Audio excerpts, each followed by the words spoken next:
My ex came to my graduation, helped me get ready, took pictures with me, gave me a goodbye letter, and then disappeared from my life. We were together for 4 years.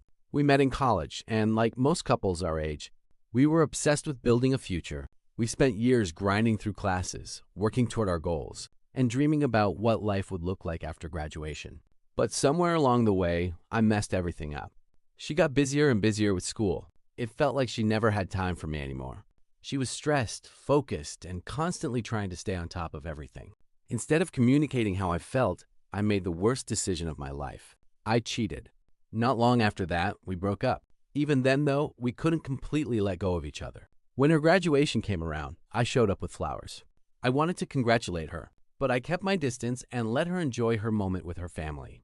A few weeks later, it was my turn to graduate, and despite everything I had done to hurt her, she showed up. She spent the next couple of days with me, helped me get ready for the ceremony, and even convinced me to take graduation photos together.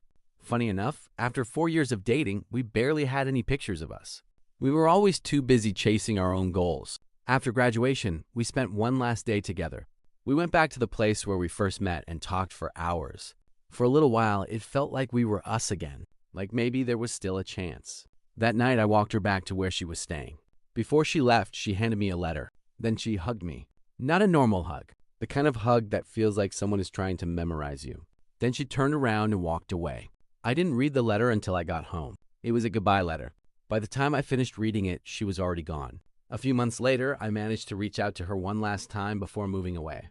She talked to me like nothing had changed. But after I arrived, she sent me a message. She told me to do my best, take care of myself, and never forget my medication.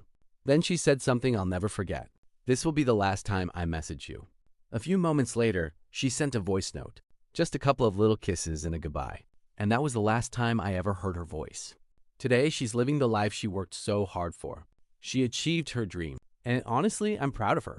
But every now and then, I still think about that letter, about that hug, about all the chances I wasted. Because sometimes people don't leave after a fight. Sometimes they leave quietly. Sometimes they leave with kindness.